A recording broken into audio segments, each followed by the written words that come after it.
ओम साईराम. तर चला सकाळी आम्ही लवकरच फ्रेश होऊन गेलो शिर्डीच्या साईबाबांचं दर्शन घेण्यासाठी.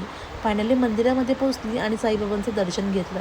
त्यानंतरला इथे मला आरती देखील भेटली, तर ती आरती देखील मी घेतली आणि मग पुढे गेली आणि मग नाश्ता केला. त्यानंतर मग दुपार झाली. मग दुपारी आम्हाला जायचं होतं साई भोजनालयामध्ये महाप्रसाद खाण्यासाठी.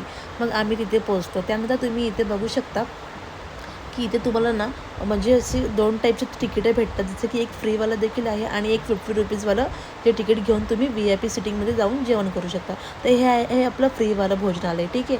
त्यानंतरला मग वरती जे आहे ना, तिथे तुम्ही ₹50चं तिकीट घेऊन जेवायला बसू शकता आरामात आणि जेवण करू शकता. तर आम्ही हे तिकीट काढलं होतं आणि मला इथली स्वच्छता खूप जास्त आवडली आणि खरंच खूप नीटनेटकेपणा आहे इथे आणि अगदी घरच्यासारखं जेवण होतं सगळं. मला तर वाटतं सगळ्यांनी शिर्डीला आल्यावरती ना भोजनालयाचं जेवण जेवलं पाहिजे. जेवण खूप एक नंबर होतं. त्यानंतरला मग पाणी वगैरे घेतलं आणि मग रूमवरती पोहोचली. भेटू नेक्स्ट ब्लॉगमध्ये. Bye bye guys.